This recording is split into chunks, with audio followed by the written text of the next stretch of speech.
আরে ভয় করি না যাহা না মে আগুন ডরায় আমার নবীর নামে রে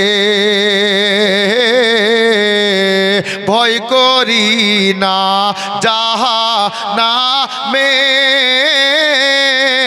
আগুন ডরায় আমার নবীর নামে রে আগুন হবে ফুল খোদার নূরে তৈরি গো আমার মোহাম্মদ রাসূল খোদার নূরে তৈরি গো আমার মোহাম্মদ রাসূল একবার বলুন সাল্লাল্লাহু আলাইহি ওয়াসাল্লাম। আরে নবী আমার পাকা কান্ডারি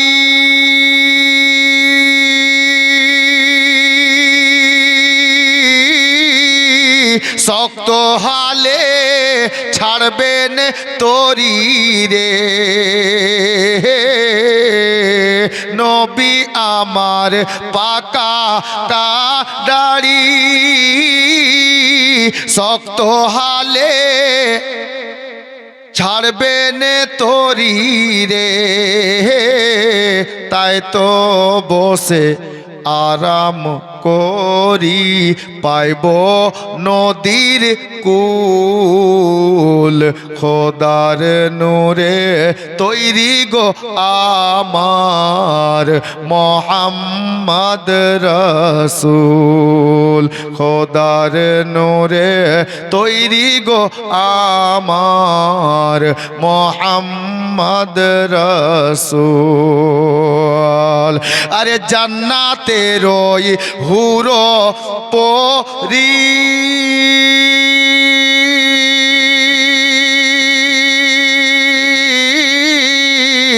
আমায় নেবে বরণ করি রে জান্নাতের ওই হুরো পরি আমায় নেবে বরণ করি রে গলাই দেবে ফুল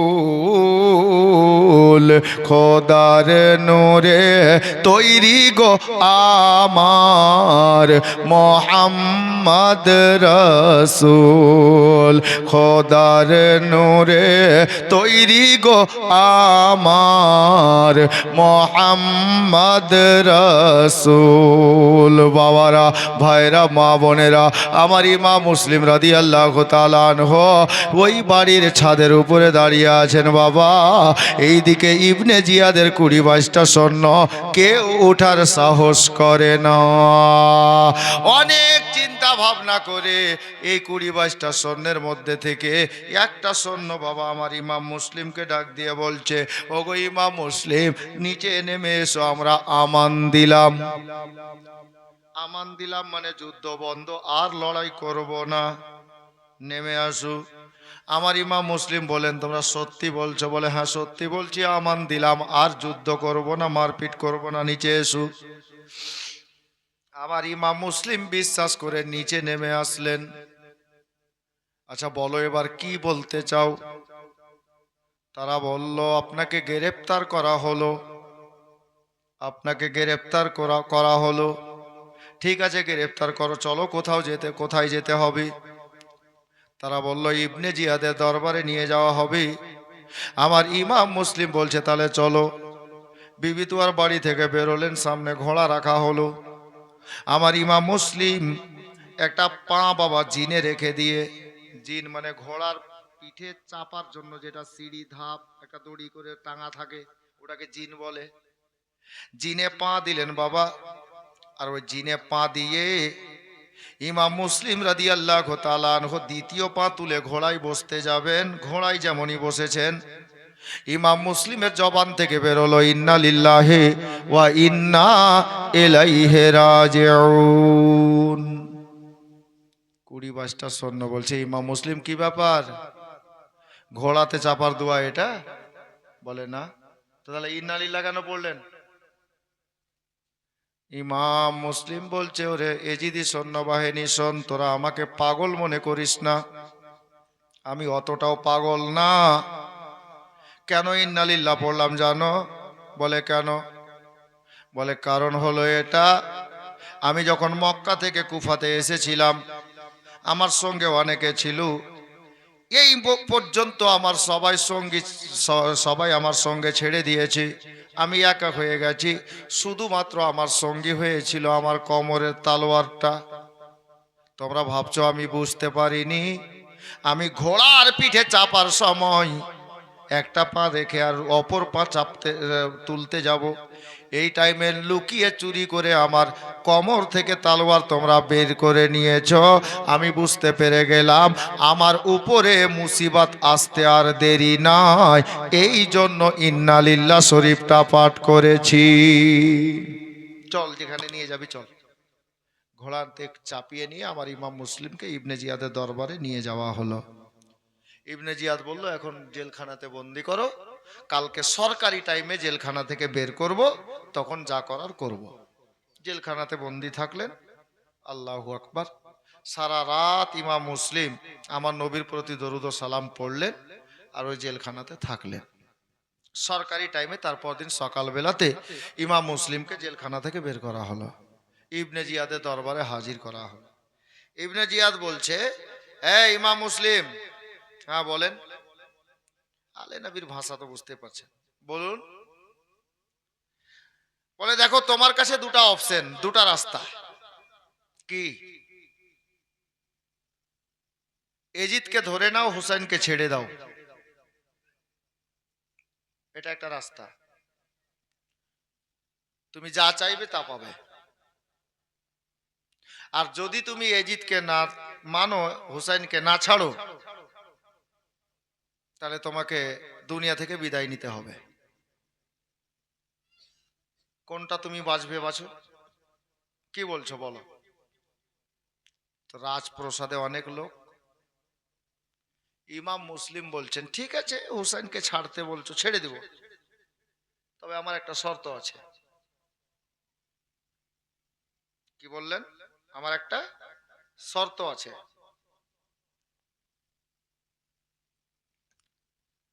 ইবনে জিয়াদ ভাবছে যে যা কাজ হয়ে গেছে, শর্ত আর কি হবে, হয়তো 5 লাখ টাকা চাইবে, নালে বলবে যে এদেশের মালিক আমাকে বানায়, দিয়ে দিব, হুসাইনকে ছেড়ে চলে আয় এজিদের দলে।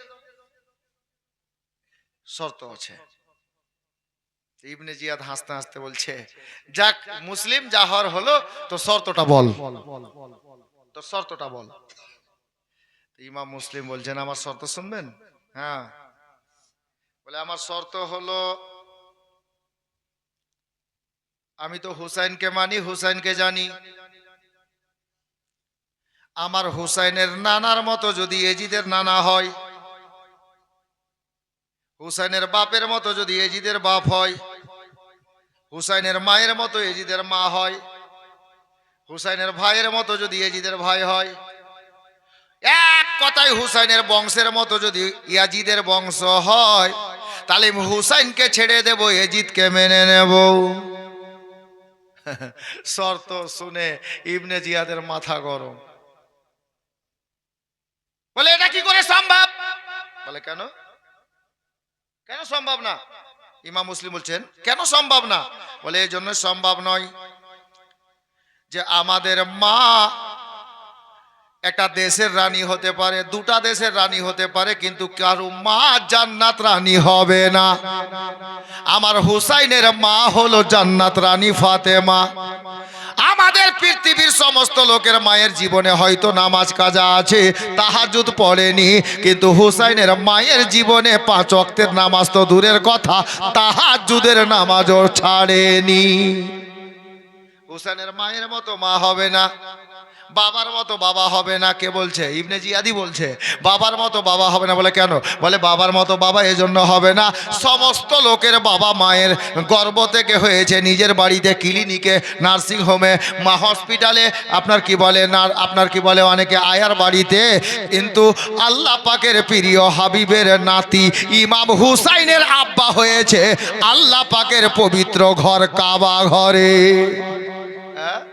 আলীর মতো কারু আপনার কি বলে মর্যাদা হবে না। আরে তারপরে বলে হুসেনের বংশের মতো বংশ হবে না, মায়ের মতো মা হবে না, মাসির মতো মাসি হবে না, বোনের মতো বোন হবে না, ঘরানার মতো ঘরানা হবে না। সারা জগতের মানুষের আপনার কি বলে নানা, আপনার খুবই বেশি তো মাস্টার আছে, ডাক্তার আছে, প্রফেসর, ইঞ্জিনিয়ার আছে, বাদশা আছে, আল্লাহু আকবার কাবীরা। অনেকের নানা শুধু নাবি আছে, কিন্তু হুসাইনের নানা সমস্ত নাবিদেরও নাবি আছে। হুসেনের নানার মতো নানাও কারো পৃথিবীতে না হয়েছে না হবে। আচ্ছা, ইবনে জিয়াদকে আমার মুসলিম বলছেন। আচ্ছা, তুমি তাহলে বুঝতে পেরে গেছো? বলে হ্যাঁ, এটা অসম্ভব, এটা হতে পারে না। কে বললো? ইবনে জিয়াদ। ও জানে। আমার ইমাম মুসলিম বললেন, এই ইবনে জিয়াদ শোনো, যখন হুসাইনের ঘরানার মতো, হুসাইনের বংশের মতো বংশ হবে না, নানার মতো নানা হবে না, মায়ের মতো মা হবে না, বাবার মতো বাবা হবে না, ভাইয়ের মতো ভাই হবে না, তাহলে আমি মুসলিমের এলান শুনে নাও রে, হুসাইন পাককে আমি মুসলিম ছাড়তেও পারবো না। ইবনে জিয়াদ রেগে গেল, গরম হয়ে গেল। ইবনে জিয়াদ তখন কি করলো বাবা জানেন? ইবনে জিয়াদ জাল্লাদকে ডাক দিল, জাল্লাদ যা, ইমাম মুসলিমকে নিয়ে পাড়ার শেষে দালানের ছাদে চলে যা, তালোয়ার মেরে মুসলিমের গলা কেটে নে। অর্ডার দিয়ে দিল। ইমাম মুসলিমকে নিয়ে যাবে। এখানে অনেক লম্বা ঘটনা আছে, প্রায় কম করে তো 1.25 ঘন্টা বলতে পারবো এরকম সুর করে, কিন্তু বাবা এতটা কথা বলার সময় নেই, রাত্রি অনেক হয়ে গেছে। জি, এতক্ষণ দোয়া হয়ে যাওয়ার কথা, কিন্তু আজকে রাত্রি অনেকটা হয়ে গেছে। হ্যাঁ, একটা ভাই দেখছি একদম কানে বলছে আস্তে করে, বেশি বাজেনি ভাই, ঘড়ি দেখো বেশি বাজেনি। আমার হিসাবে মাত্র আপনার কি বলে কয়টা বাজলো জি? আচ্ছা, বেশি বাজেনি আমার হিসাবে, 10টা বেজে 3 ঘন্টা 12 মিনিট, 9 মিনিট। আমার ঘড়ি এগিয়ে গেছে তাহলে একটু, তাহলে ওটাই হিসাব হলো 10টা বেজে 3 ঘন্টা 9 মিনিট, টাইম বেশি হয়নি। জি, বসে থাকেন, একটু বসেন, এটা কমপক্ষে শাহাদাতটা শুনেন, অনেক লম্বা ঘটনা। এই শুনতে রে, এই তোর পাঞ্জাবি যাবাই না দেছে রে, মান সম্মান শেষ। টাকা আছে আর? হ্যাঁ, আর আসছিস না বস, মানে আমাকে বলতেই হবে, নাহলে ও থামবে না। ও জানছে মৌলভী সাহেব আমার কথা বলে না কেন। জুমাতেও এরকম করে নাকি হযরত? এরকম করে না? জুমা পড়িস? জুমা পড়িস না রে? কয় রাকাত? হ্যাঁ, হইছে বেশি নেই। ঠিক আছে, আর বলিস না বস, তুই আছিস বলে লোকগুলোর ঘুম ভাঙছে। ইমাম সাহেবকেও ঘুম লেগেছে, কিন্তু তোর জন্য হেসে গেছে। যাকগে বাপ, হাজরাতে গেরামি খালা একটু বসেন, কালকে তো রান্না করতে হবে না, টেনশন নেই। হাজরাত, হ্যাঁ, মেয়েদেরকে রান্না কালকে আপনারা করবেন তো শুনলাম। হ্যাঁ, মেয়েরা কোথায় রান্নবে? না, ওরা করবে না, খালা কালকে আরামে ঘুমাইবেন। দিনের বেলা রান্না আপনাদেরকে করতে হবে না, দাদা ভাই চাচা এরা বুঝবে। 12 মাস তো রায়না খিলাইছেন, গোটা রোজা রায়না খিলাইলেন, গোটা গোটা রাত জাগলেন আপনারা। হ্যাঁ, কালকা দিনের বেলা জাগবেন না, ঘুমিয়ে থাকবেন। ঠিক, কালকে এরা রান্নবে, দেখেন টেস্ট আপনাদের মতো রান্নাতে হয় কিনা। মাইকে বলে দি, হ্যাঁ, কিন্তু ভয় করবেন না, রান্না যেমনই হোক ফাতিহা হলে টেস্ট বেড়ে যাবে। ওরা ভাববে যে আমাদের মতো টেস্ট করতে পারবে না ছেলেরা নাকি, কিন্তু ভাববেন না ভাই, ফাতিহা হলেই টেস্ট বেড়ে যাবে। জি, তাবাররুক হয়ে যাবে ইনশাআল্লাহ। মাশাআল্লাহ, এটা কি আছে রে, তোর পান্নির আওয়াজ না আমার কান চলে গেছে ওইদিকে। যাই হোক বাবা হাজরাতে গেরামি, কি বলতেছিলাম, এই বেলেটের জন্য 3-4 মিনিট খেয়ে নিলাম। তুই আর উঠিস না, ঠিক আছে, বসে থাক। ও ওইটা আওয়াজ, ওই আওয়াজের জন্য আমি মুখটা ঘুরিয়েছিলাম যে আওয়াজ কিসের হচ্ছে। যাকগে, ট্যাঙ্কি ভরে গেছে। হ্যাঁ জি জি জি হাজরাতে গেরামি। যাই হোক হাজি ওই আসছেন কিনা জি, তাহলে আমিও মোটর চালু করতে গেলাম বাড়ি নাকি হাজরাত। না ঘটনা শেষ হয়নি তো, আমি শেষ না করলে ছাড়বো? আপনারা চলে গেলে আমি বলবো, সবাই চলে গেলে বেলেট তো থাকবে। ওর বাড়ি এটাই, ও যাবে কোথায়? আর ও যদি চলে যায় তো মেশিন ওয়ালা তো আর ভাগছে না, ঠিক কিনা জি ভাই? সুবহানাল্লাহ। বাড়ি কোথায়, কোনখানে? দুলালগঞ্জ। তো তোমাদের গ্রামে দুটাই লাল ছিল? ঠিক আছে বসো। আচ্ছা তো গ্রামে মাইন্ড করবা না, মাইন্ড করবা না। কোথায় বলছিলাম? কোন রে? এই পাগলা বাড়িতে যায় খাইস, কাঁড়ি কিনে খাইছি, ওটা গরু খায়। ইমাম মুসলিম রাদিয়াল্লাহু তাআলা আনহুকে নিয়ে যাওয়ার অর্ডার দিল জাল্লাদকে। কে? ইবনে জিয়াদ। যে পাড়ার শেষে নিয়ে যাও আর ছাদের উপরে তুলে গলা কেটে নাও, এই অর্ডার দিল। এটাই বলছিলাম তাই না? নিয়ে যাবে, আমার ইমাম মুসলিম গেট থেকে বেরোচ্ছিলেন, শেষ টাইমে দেখছেন যে ওখানে একটা দরজার সামনে একটা মাটির কলসে করে পানি রাখা আছে। আমার ইমাম মুসলিম বললেন, ভাই কালকে বিবি তুয়ার বাড়িতে ওখানে যা পানি পান হয়েছে, সকালবেলা আর পানি পান করা নাই, ঠোঁটটা কেটে আছে, কোনো ওষুধ বড়ি নেই, কোনো মহলম নেই, ঠোঁটটা দুদিকে ফাঁক হয়ে গেছে, দাঁত মোবারক ভেঙে গেছে, নিচের ঠোঁট জখম হয়ে আছে, সারা রাত পানি পান না করে বাবা জেলখানাতে আছেন। মা বোনেরা, ইমাম মুসলিম যখন পানির কলসটা দেখেছেন বলছেন, ভাই রে আমাকে তো নিয়ে যাবি গলা কেটে নেওয়ার জন্য, তবে আমার গলাটা বড় শুকিয়ে গেছে রে, একটু পানি আমাকে দে রে। বেশিরভাগ লোক বলল না পানি দেওয়া হবে না, ইবনে জিয়াদ বলল পানি দেওয়া হবে না। কিন্তু আলে নবীকে ভালোবাসনে বলার মধ্যে আবার কেউ ছিল বাবা, একজন লোক বলল এটা আইনের খেলাপ, কানুনের খেলাপ। কাউকে যদি আপনার কি বলে ফাঁসি দেওয়া হয়, তার শেষ ইচ্ছাটা জানতে চাওয়া হয়, যেটা চাই সেটা তাকে দেওয়া হয়। দেখতে চাইলে দেখতে দেওয়া হয়, খাসি খাবো খাসি খাওয়ানো হয়, যেটা ওর ইচ্ছা ও চাইবে ওটা দেওয়া হয়। পানি চাইছো পানি দিবে না কেন? পানি চাইছে পানি দেবে না কেন? পানি তো রাখা আছে, নিয়মের বাইরে যাওয়া যাবে না, গলা তো কেটে নিবে, একটু পানি দিয়ে দাও। বাবারা, ভাইরা, মা বোনেরা গো, পানি একটু এক পেয়ালা ঢেলে দেওয়া হলো। আমার ইমাম মুসলিম বসে গেলেন, আর পানিটা নিয়ে বাবা বসে নিজের ঠোঁট মোবারকে যেমনই লাগিয়েছেন, মা বোনেরা ওই যে কাটা জায়গা, ওষুধ নেই বড়ি নেই, ঠান্ডা পানি গিয়ে ওই কাটা জায়গাতে লাগলো গো। যেমনই লেগেছে রে বাবা, ওই কাটা জায়গা থেকে তাজা তাজা রক্ত বেরিয়ে গেল, রক্ত পানিতে মিশিয়ে গেল। মুসলমানদের জন্য রক্ত খাওয়া শরীয়তে সরাসরি হারাম, রক্ত খাওয়া যাবে না। রক্ত পানিতে চলে গেল, পানির রং পরিবর্তন হয়ে গেল। আমার ইমাম মুসলিম আর পানি পান করতে পারলেন না, মুখ থেকে টেনে নিলেন পিয়ালা, নাও ভাই পানি আর লাগবে না। জাল্লাদ ইমাম মুসলিমকে নিয়ে যাবে, এই অবস্থাতে একজন লোককে ডেকে আমার ইমাম মুসলিম বললেন, ভাই রে একটা কাজ করে দিও ভাই। কি কাজ গো আল্লাহর বান্দা? কি কাজ গো ইমাম মুসলিম? উনি বললেন, আল্লাহর বান্দারে, আমি এই কুফাতে আসার পরে একজন আল্লাহর বান্দার কাছে, একজন লোকের কাছে 700 দিরহাম টাকা ধার করেছি, আর ওই টাকাটা একটু পরিশোধ করে দিও, ঋণটা পরিশোধ করে দিও। আর দ্বিতীয় নম্বর কথা হলো, আমার শহীদের পরে আমার দেহখানাকে কবর বানিয়ে দিও, দাফন করে দিও। আর শেষ কথা হলো এটা, যে আমি এই কুফাতে আসার পরে আমার নবীর নাতি হুসাইনকে চিঠি দিয়ে ডেকে পাঠিয়ে দিয়েছি।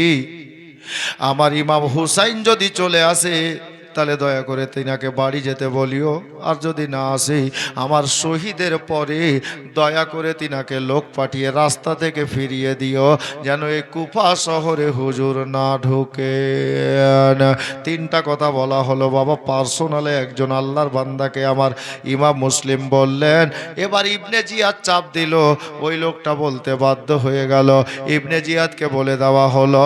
ইবনে জিয়াদ বলল ইমাম মুসলিম, শোনার পরে বলল, এ ইমাম মুসলিম শোন, তোমার দুইটা কথার চিন্তা ভাবনা করব, তবে একটা কথার গ্যারেন্টি দেব না। কি কথা? কত বড় জাল্লাদ দেখেন, ই হারামখোর। ইমাম মুসলিম বললেন, কোন দুটা? বলে, তুমি কুফাতে 700 দিরহাম টাকা দেনা করেছো, ওই দেনাটা দেব কিনা চিন্তা ভাবনা করব। আর ইমাম হুসাইনকে চিঠি দিয়ে ডেকে পাঠিয়েছো, তাকে আমরা কুফাতে নেব না ফিরিয়ে মক্কা যেতে বলবো, ওটা পরের কথা, এটা চিন্তা ভাবনা করব। তবে ইমাম মুসলিম, তোমার শহীদের পরে তোমার জানাজা হবে কিনা গ্যারেন্টি নাই, তোমার কবর হবে কিনা তার কোনো গ্যারেন্টি নাই। কত বড় মুসলমানের নামে কলঙ্ক করে বাবা। কেমন করে কথা বলছে, বলছে কবর হবে কিনা গ্যারেন্টি নাই, আর তোমার জানাজা হবে কিনা তাও কোনো গ্যারেন্টি নয়। ইমাম মুসলিম বাবা মনের দুঃখকে সিনায় চেপে রেখে বেরিয়ে গেলেন গো। জাল্লাদ আবার ইমাম মুসলিমকে ধরে নিয়ে গেল সরকারি লোক সহ পাড়ার শেষে ছাদের উপরে চলে গেছে। এ আল্লাহর বান্দারা, আমার ইমাম মুসলিম দাঁড়িয়ে গেছেন। জাল্লাদ বলল, ইমাম মুসলিম রেডি হয়ে যা। আমার ইমাম মুসলিম বলছেন, ভাই জাল্লাদ রে, তুই তোর কাজ করবি, একটু দাঁড়া রে ভাই, আমাকে একটু সময় দে, এখানে আমাকে একটু সময় দে। কি সময় রে? কেন সময় চাইছিস রে মুসলিম? বলে, জাল্লাদ দাঁড়া রে,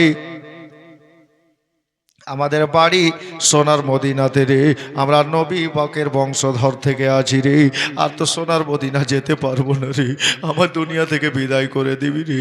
এই জাল্লাদ একটু দাঁড়া রে, এই ছাদের উপরে দাঁড়িয়ে আমার নবীর সোনার মদিনার দিকে মুখ করে রে, আমার দয়ার নবীকে একবার জীবনের মতো শেষ সালাম করে নিতে দে রে, আমার মায়ার নবীকে সালাম জানিয়ে নি। একটু দাঁড়িয়ে যা রে জাল্লাদ, একটু সময় আমাকে দে। ইমাম মুসলিমকে সময় দেওয়া হলো বাবা। ইমাম মুসলিম ছাদে দাঁড়িয়ে সোনার মদিনার দিকে মুখ করি আমার নবীর প্রতি দরুদ ও সালাম পাঠ করলেন বাবা। নবীর প্রতি দরুদ ও সালাম পাঠ করি ইমাম মুসলিম দাঁড়িয়ে গেছে।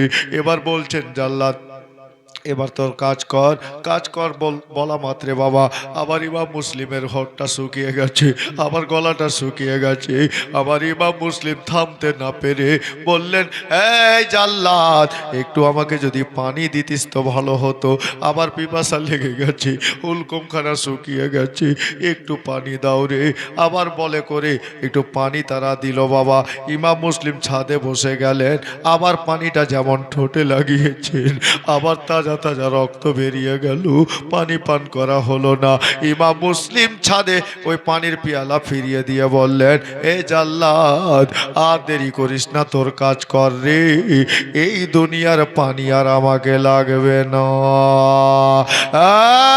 জাল্লাদ, এই দুনিয়ার পানি আর লাগবে না, আমি দেখতে পাচ্ছি রে আমার দয়ার নবী কামলিওয়ালে আকা আমার জন্য হাউজে কাউসারের পানি নিয়ে অপেক্ষা করছে। জাল্লাদ, এবার তোর কাজ তুই করে নে। বাবারা, ভাইয়েরা, মা বোনেরা, আবার ইমাম মুসলিম এবার দাঁড়িয়ে গেছেন বাবা, সাট করে হাত তাকে। আবার ইমাম মুসলিম ছাদে দাঁড়িয়ে গেছে বাবা। জাল্লাদ কি করবে? ইবনে জিয়াদের ওয়ার্ডার আছে, তালোয়ার খপ থেকে বের করলো বাবা, বের করে নিয়ে এত জোরে তালোয়ার চালালো হলো বাবা, আমার ইমাম মুসলিমের গলায় গিয়ে তালোয়ারটা লেগে গেল। একটা তালোয়ারই আমার ইমাম মুসলিমের মাথাখানা গলা থেকে আলাদা হয়ে একটা ফুটবলের মতো ছাদে পড়ে গেল।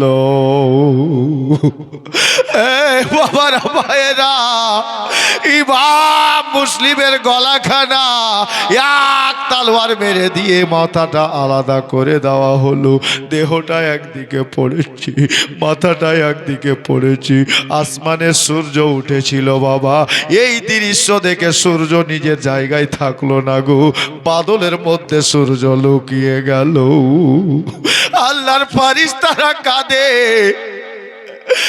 বেরাদার, ইমাম মুসলিমের দেহখানা চাঁদের উপরে রক্তের উপরে পড়ে কাতলা মাছের মতো তড়পাচ্ছে। একটা মুরগিকে কেটে দিয়ে ছেড়ে দিলে যেমন তড়পাই রে বাবা, ওই মতো তড়পাচ্ছে। জমিন আসমান কাঁদতে লেগেছে, বিনা দোষে বিনা কারণে নবী বংশের ফুলকে শহীদ করে দেওয়া হলো।